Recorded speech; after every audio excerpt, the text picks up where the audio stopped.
Oh, yeah, we're going. We are live. Everybody out there, welcome to the Epic Engagement Adventure. My name is RJ Redden, but you know me already.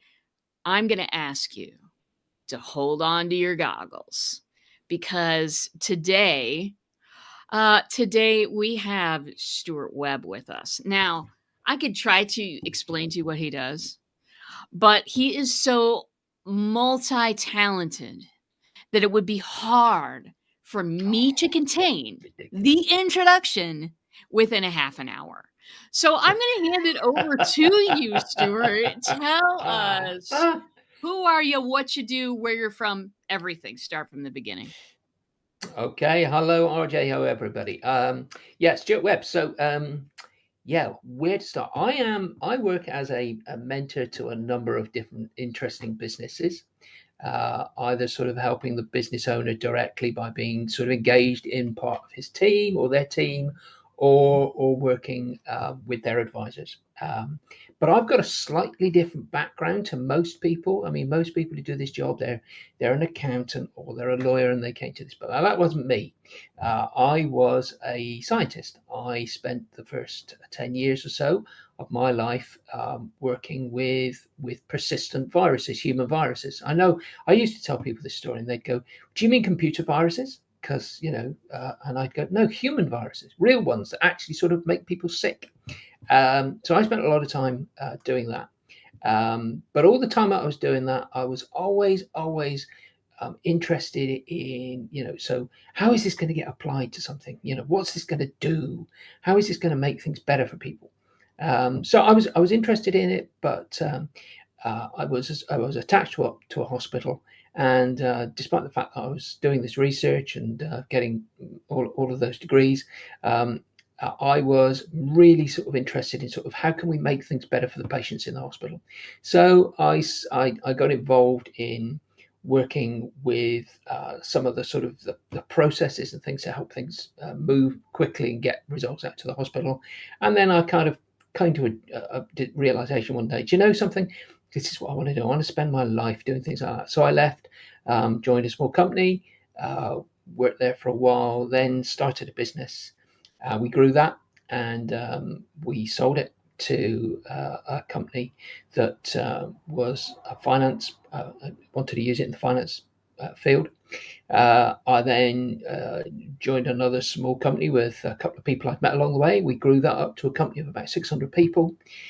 We sold that, and then I thought, well, I suppose I better get a grown-up job now because I just keep starting these companies. I suppose I have to go and get myself a grown-up job. So I worked as a corporate troubleshooter for about 6 years, and I thought, you know something, I really like this small business stuff, the smaller businesses I'm working with, where you can have an effect. And so I went back to working with small businesses, doing what I do now, which is sort of working with business owners and management teams, and that's where I've been for the last 12 or 15 years of my life, and I absolutely love it, RJ. I absolutely love the people I meet. My clients are fantastic. I meet some really interesting people networking, such as somebody with some goggles on the screen at the moment, and you just meet some really interesting people out there. It's fabulous. I could not agree more. I couldn't agree more. There's so many fascinating things about what you do. So let's dig into that. Sure. One question for you. Do you get to you said that your clients are awesome. Do you get to pick the people you work with? I do now. Yeah, there's no point in pretending that everybody works with everybody, because we just you kind of mesh with some people, and with other people you don't. So yeah, I pick the people. I pick the people for two reasons. One of which is we've got to have fun, because we ain't going to enjoy ourselves if we ain't having fun. So what's the point of doing it if you're not having fun? And I do happen to think that you should be working to live. You should be using your work in order to better your life. If you are living and all you do is work, you're no fun at all. So we've got to have some fun along the way. We've got to be able to enjoy it. We've got to laugh. We've got to make mistakes together. That is one of the big things I keep turning around to people. One of the things I realized as a scientist was I didn't know everything. and I had to do an experiment to find out what I thought I was going to do. And if that experiment worked, I would then use that as the basis and the jumping off point for the next experiment. Well, there's a whole lot of business that's like that. People think that you get it right first time. You don't. You get it right 5 or 6 times after you try it. There are 100 different ways that you make mistakes. Now, if you're gonna start moaning and turning around and saying, we've got to work this and we've got to make it right first time, the answer to me is no, we haven't. We're gonna make mistakes, so we better enjoy making those mistakes together. So yeah, we have to. I pick the people that I know we are going to have a bit of fun, but we're also going to learn from each other. We're going to try out things, and we're going to really enjoy each other's company. And if I don't enjoy working with you, you ain't likely to want to have me around in your life, are you? Yeah. I consider it a long-term relationship. I don't It consider it a is. short-term project. If we ain't working together for 12 months or more, we're not going to see the results together. Business is not like volcanoes. It doesn't explode and everything happen quickly. Business is like the movement of tectonic plates. It takes a long time to build a business. I had somebody not so long ago met in a networking event, and I told them that I help business owners get ready to exit their business. And he turned around to me and he said, "Oh, great! I've been looking to sell my business." And I said, "Okay, terrific. We can work towards that. When do you want to sell it?" And he said, "3 months." I said, "We should have had this conversation 2 years ago. You ain't going to be ready to sell your business in 3 months. It just takes too long. You have to start working to sell your business at least 2 years before you want to do it." So if we're going to be working together for 2 years, we darn well better enjoy ourselves. Oh, we better. If every meeting is a slog, I Aye, gotta go. that's the one. I Yeah, gotta that's the go. one. My people, and I assume yours do too, kind of go through a process of screening, a heavy process of screening before I will make an offer, especially the VIP offer. Are you the same way? Yeah, yeah. I mean, and I'm not afraid, and we've just had the discussion, so I'm not afraid up front to say to somebody, look, two things. One, I'm going to be fussy, and you're going to be fussy, but also I'm not the cheapest. So let's not sort of start by saying, well, I want a discount, because that's the wrong foot to get off on. So yeah, I have some screening questions which people go through, and we work out the details from that. But I think it's a value discussion, because at the end of the day, as I said to somebody, if I'm going to save you $2 million, why are you quibbling over 10? And that's the sort of discussion that you should be focused on. I talk to people about the fact that we're going to make or save 2, 10, $15 million. Why are we quibbling over 10,000 when we're talking about 10 million? It just isn't worth our time. If that's the sort of level of discussion we're going to have, there's no point. Yeah. Well, and my screening questions are different, but it has a lot to do with chemistry. It really Yeah, does. yeah. Long time ago, in when I was in corporate slavery, imagine me in corporate. It's weird, isn't it? Anyway, it was a position where I hired other people, and I found out something stunning that resume credits on a resume mattered a heck of a lot less than chemistry in the room. Oh wow!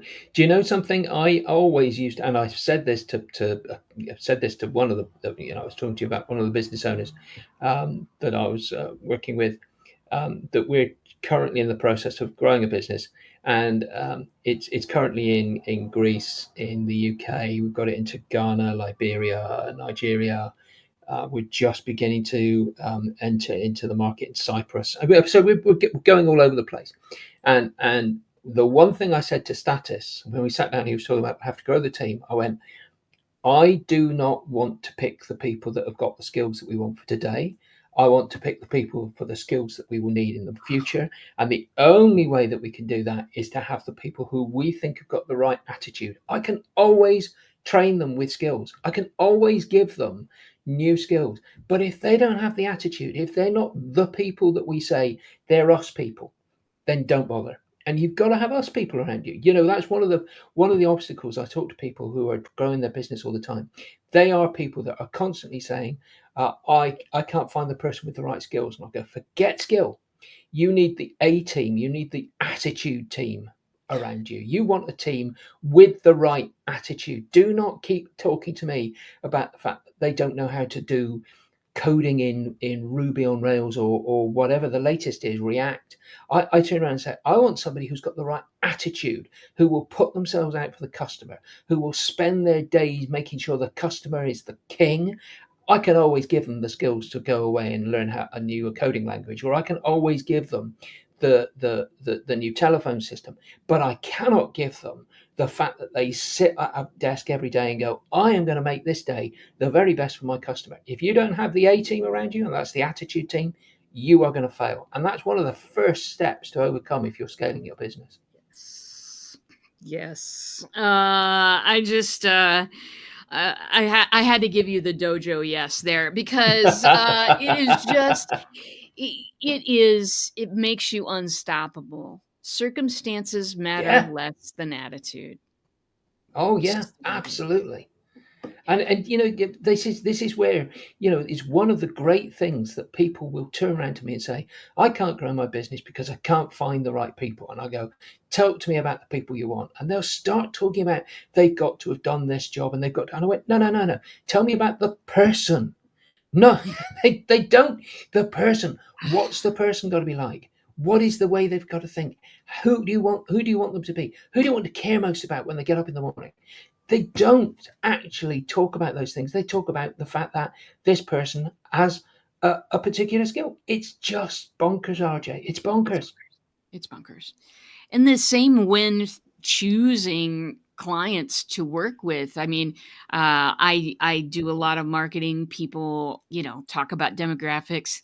One time I was on this cruise and it was a marketer's cruise. So there were a bunch of people, doing marketing and stuff. And this guy walked up to me and I have my cape and goggles. He had a pirate hat on. Of course he This did. dude in Yeah. a pirate hat. And he approached me because I was also, wearing something exciting. And we started having a conversation about marketing. And he's been a marketing professional for 30 years. And what he shared with me is that he does not care. Is the same analogy. You are not worried about skills. Those can be taught. You're thinking about who that person is. This guy came up to me and he said, I don't care for demographics. I don't care that this person's a nurse and lives in this kind of neighborhood and has this kind of a house and all of this. I care about what made her make the decision to become a Yes. nurse. There you Yes. go. That's Disneyland. The demographics are a signpost to Disneyland.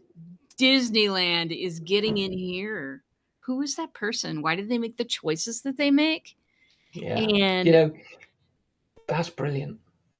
oh well, I wrote it down on a piece of paper. It was that brilliant. So yeah, absolutely. For me, it's really getting inside the head, wearing the shoes of that person and going, all right, how do we see the world? How do we Yeah, make that's those the one. decisions? You also covered, the live to work versus work to live scenario. Where are you located, my friend? So I spend a lot of my time on the internet like this, but when I'm in the physical world, I'm sort of slap bang in the middle of the UK, near a place that's called Birmingham, except not the Birmingham, Alabama. I think we were the original Birmingham. I think the Alabama one probably sort of was stolen Later. because Yes, stolen. it's been Birmingham in the UK has been there since about 1100 and something. So it's been there a while. Actually, is it 1100? It might be a bit earlier than that, 900 and something. Something to do with the Anglo Saxons. I can't remember. Gosh, I love that place. I need to get back at some point and visit again. Well, I ask that because I know that over here, across the pond in the U.S., over here, we have a lot of that, live to work thing. And especially Mm. entrepreneurs believe that they have to be working 70 hours a week, slogging it out to make something of something, and all of that. And they get sucked into this whole, lift yourself up by your own bootstraps type of thing. I spent some time when I was a grad student. I spent some time in Austria, and an entirely different point of view. Own your own company, work 35 hours a week, because Yeah, you're not going to get this time again. no, don't get me wrong. I don't think I'm not there saying that you shouldn't be working. You should be working, but you need to be working as smart and efficiently. I know a bunch of people, one of the companies that I've just been helping there, the management team there is coming out of a publicly listed company. They're on the stock exchange, and it's being bought by venture capitalists. So I'm in with the venture capitalists asked me to come in and just help the management team get themselves organised. And one of the things I said to them was, let's change the default meeting in your Outlook calendars from 60 minutes to 30. And I guarantee you will have no fewer meetings, no more meetings, and you'll actually find some time back in your day to do some actual work. And they looked at me and they said, well, all of our meetings seem to take an hour. Do you know something? Every single one of their meetings now runs for less than 30 minutes. Because the one thing they discovered was when they started to think about what their meetings were actually about. Now, for me, a meeting is not to go in and talk to the people. It's to say, we have to make a decision. And we've already asked all the questions we need to ask before we get into the meeting, and we discuss the 2, 3, or 4 possibilities. I mean, we try and keep it to 3. So we discuss the 2 or 3 possibilities that there are for this account. We go through them, and then at the end of it, we make a decision, and we walk away from that decision, from that meeting, having made a decision, and then we're going to go and go and act upon it. Do you know that team has now, that management team has dramatically changed. They are now saying to themselves, we can actually, and they did this during the summer, we gave with all the staff were allowed to have Friday afternoons off with full pay. Why? Because they said it's summer. Why don't we let everybody go and do things? Because they've managed to compress their 5 days work into about four and a half. Because they've released all of that time that they were wasting. I was really pleased when I sat down with the CNO and said, look, we spent a lot of time getting this right. We've now discovered that we've actually got people who have got time back. Let's not waste it by doing so. Let's give it to them. Let's go and let's get them to go out and spend time with their families. It's the summer. Why don't they go out to the park or wherever they need to go, have a long weekend with the family, so they come back in on Monday refreshed and wanting to go to work rather than exhausted because they've been working all weekend. And he said, well, we can give it a go. Do you know how much happier the staff are in that business? They've all turned around at the end of this summer and said, we're looking forward to next summer. In fact, some of them are so keen, they're already in the process of trying to convince the manager to take the whole of Friday off because they'll do even better and work even more efficiently. So, hey, I'm all in favor of it. Well, and people, I actually have a client who is involved a lot with company culture. Farron Tabrizi, she does their videography and stuff, and people do so much for company culture. She's doing a new podcast, Beyond the Ping Pong Table. This is her title, Oh, I like because it. it ain't about the ping pong table. It's about the Friday afternoon off. It's about listening to the people that you have and making a decision from there, not just grabbing some perks that other companies have. I don't care what you're feeding me in the break room. I care that you let me leave in the afternoon so that I can go get something really important to me done that I can't get done in Yeah, any other time. absolutely right. That's what's going to make me love you and stay with you. Yeah, absolutely right. Yeah. Yeah. Oh man. This has been fascinating. So let me get to the question I always ask, and that Okay. is, how do you engage your audience, my friend? So there are going to be. I'm going to give you two answers to this, RJ. So I'm going to be sneaky. So the first one is there's a podcast, and I think one RJ Redden is coming on that podcast very soon. As soon as we've managed to get that organised. So there's a podcast called "It's Not Rocket Science: 5 Questions Over Coffee." Dead simple format. I just find interesting people and I ask them just 5 questions. So it takes probably between 10 and 20 minutes. So it's a real short listen. We also go out live on LinkedIn like this, and it comes out on Apple Podcasts as well. So you can, if you go to LinkedIn and look for an event, 5 questions over coffee, or if you look on Apple Podcasts for "It's Not Rocket Science: 5 Questions Over Coffee," you'll find me there. Really fascinating, interesting people. We've had people like Steve D. Sims, who's a great public speaker, on there. And Jen Duplessis. I don't know if you know Jen. She's a great sort of TV type host.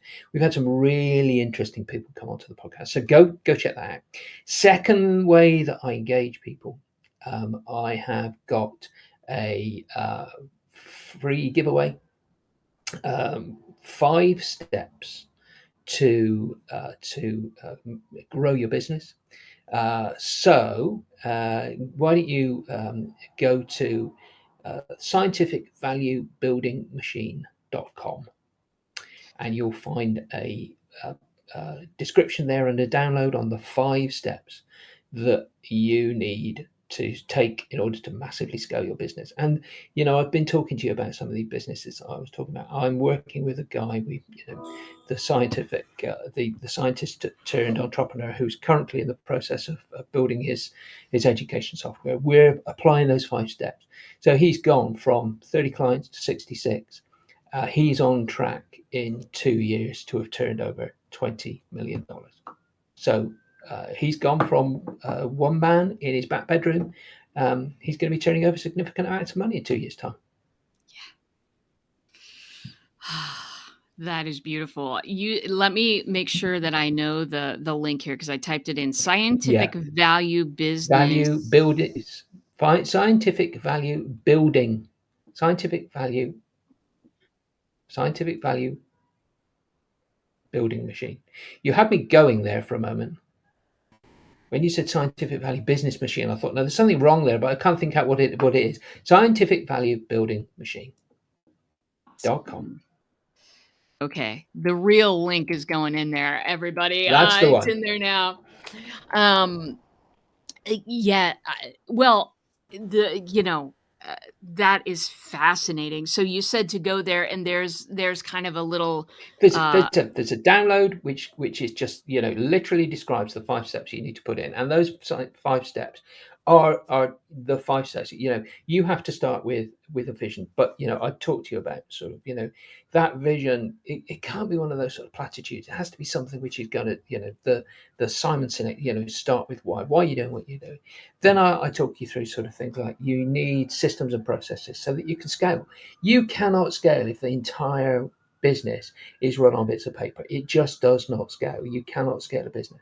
You have to get to the stage where you have a team. I talked to you about the A team, didn't I? The team around you. You have to build that team. If you can build that team, if you can make sure that team, so that effectively you can go away for a 3-month break. If you were to be ill and you disappeared for 3 months, now I know so many business owners in charge of really potentially big businesses who turn around and say, I can't take more than a week away on holiday. Well, that means you can never get out of your business. You are going to be there forever. So unless you can get to the stage where you have delegated all of your responsibility to your entire team, and you have made sure that you have got everybody working to the same standard, and you know exactly what they're doing, you cannot then sell that business. You can't get out of it. So if you want to start thinking about exiting your business, you have to get to the stage where you can go on holiday for 3 months. If you can go on holiday for 3 months, you can sell your business. So you have to get a team that works for you. And then you have to do things like you have to put your lead generation on autopilot. You have to have a machine that just generates leads. Yes. And puts yourselves on autopilot. So we work through and we make sure we've got all of those things in place.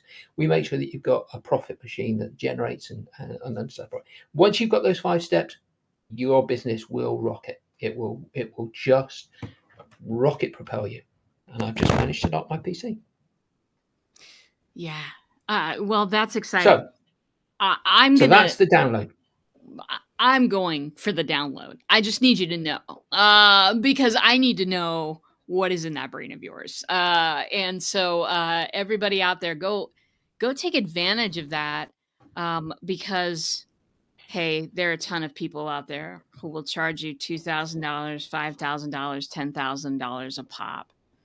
But when people give you something that you can take in and implement quickly, those people are the value.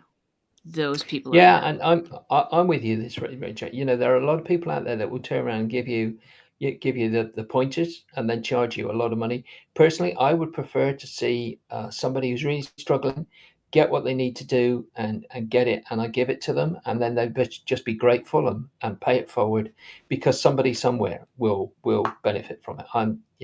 I'd much prefer people benefit from some of the stuff that I've learned. I've made a lot of mistakes. I don't want other people to make the same mistakes I have. Yes, I go out there and get bruised so you don't have to. That's always my line.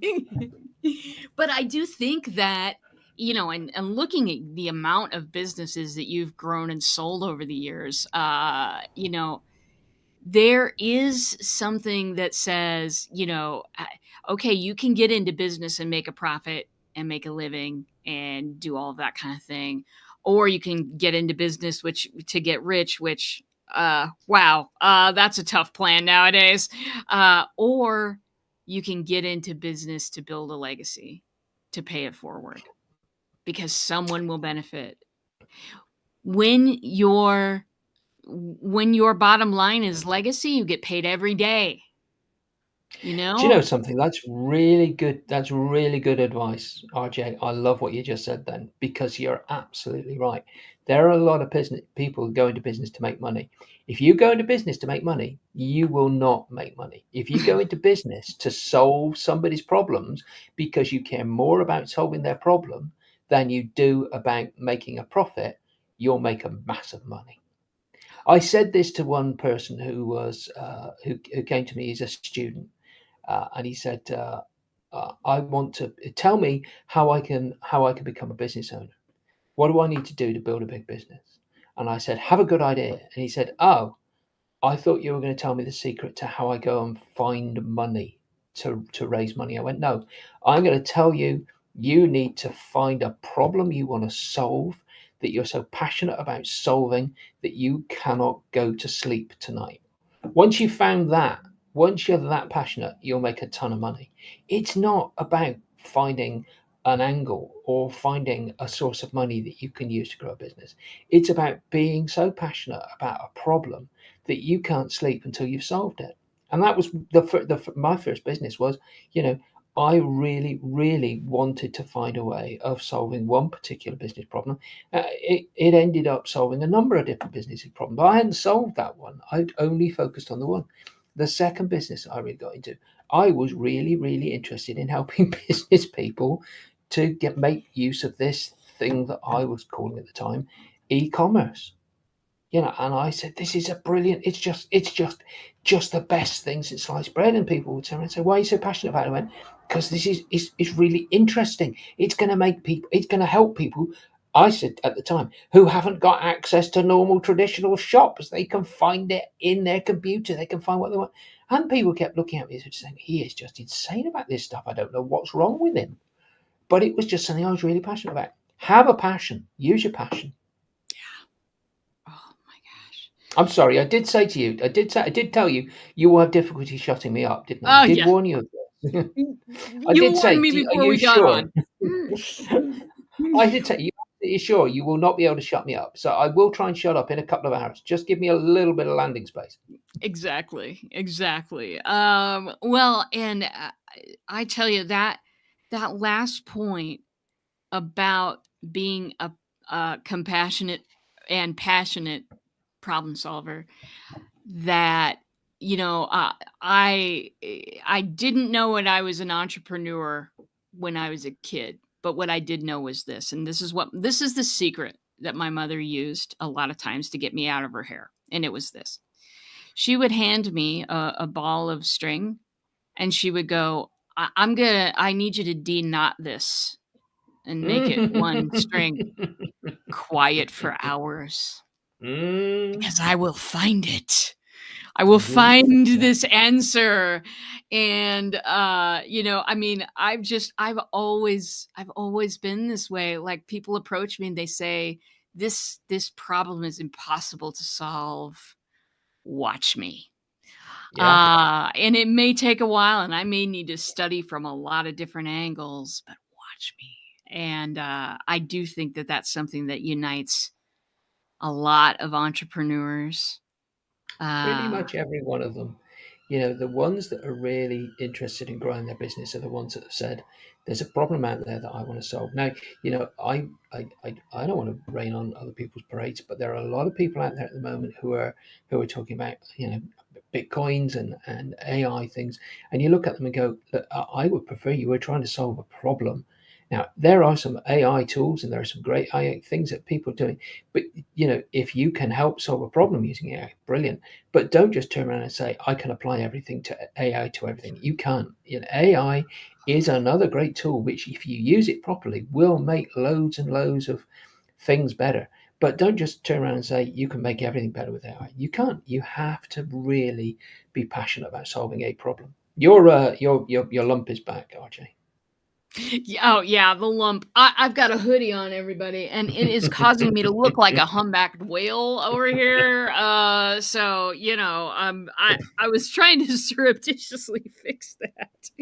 Let me see if I can just do that. just own your Okay. hump. Oh, oh, That's good. I'm still humping. Okay, I still have this thing. Own your Okay, hump. great. Well, that's all right. My people still love me. I hope. Anyway, yeah. Well, and that's it. I get angry when people say that, because I'm a person who uses AI a lot. But here's the deal. You never walk into a restaurant, look, you look at the menu. You go, what kind of food are they going to serve? You read the descriptions of the foods. You avoid the ones you're allergic to, hopefully. You do all the things. You talk to the waiter, you ask for their recommendation, maybe. You got to get this sense of the food that you're about to eat, and you kind of start getting hungry, you know what I mean? You never once ask, what kind of pans are the chef using in the kitchen? You never go, I wonder if it's a really good whisk, though, because you don't care. You care about the food on the other end. You don't care about the process of something. Like, yeah, everybody, my friend Tom Ruich, and I got to introduce you guys. I think you'd like each other. My friend Tom and I, we talk about, people AI wash stuff all the time. It's, like, they take their product and they smack AI onto it, and then they go, $20 more a month, please. Yeah, Wrong. yeah, yeah. Wrong approach, my darlings. Uh, yes, it can be used, but unless you are unless you are specializing it in a direction, unless you are working deeply on that thing. I've seen people out there too. I'm just ranting now. I hope you're okay with this. But I've seen people out there with, hey, get my category of 1,000 prompts for, $20. Don't buy those. Just don't buy them, because none of it is specific to you. It's not Mm. gonna give you what you want until you learn how to tell it what you want. And frankly, my clients, they don't really care about seeing the GPT interface. Some of them are a little bit more adventurous, geeky wise, tech wise, but most of them, they don't care that I'm communicating with GPT on the back end to get them what they need. They just want to get what they need. Yeah. Okay, that was a rant. We're going to take a breath now, and I'm going to ask you one final question. And that is, a lot of coaches listen to this podcast. A lot of people who are in it more to transform people's lives than, getting $1 million. Now, we love getting paid, and that is important stuff. But more important is turning the lights on for somebody else. What are your Hmm. words of wisdom for people who are working on their coaching business? Maybe they've been in it a couple of years, trying to build and scale. Give me some words of wisdom. Uh, do you know this, and it's applicable to anybody who's currently building any sort of business. Value yourself. I know so many people who, in desperation, give their time away for nothing. Now that's great if you go into it with your eyes open and know that I give time away for nothing because there are people out there that have needs. But when there is somebody who I know, as I said to you, I come to you and I say, okay, we're going to work together, and after we finish this problem, you will have made $2 million. I will be honest with you and say, and I'm worth 10% of that because I value the time and expertise I'm going to bring in. There are so many coaches I see who will turn around and go, I will turn your life around, but I daren't ask you for more than $50 because, I don't want to make you feel uncomfortable. That is not valuing yourself. In fact, that is insulting yourself. Now, you wouldn't insult your best friend. You wouldn't turn around to your best friend and say, you're not worth my time and effort. You just wouldn't do it. So don't do it to yourself. Value yourself.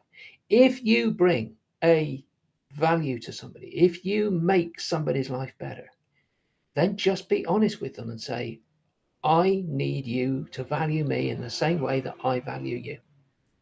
I have my own self respect, I have my own self worth.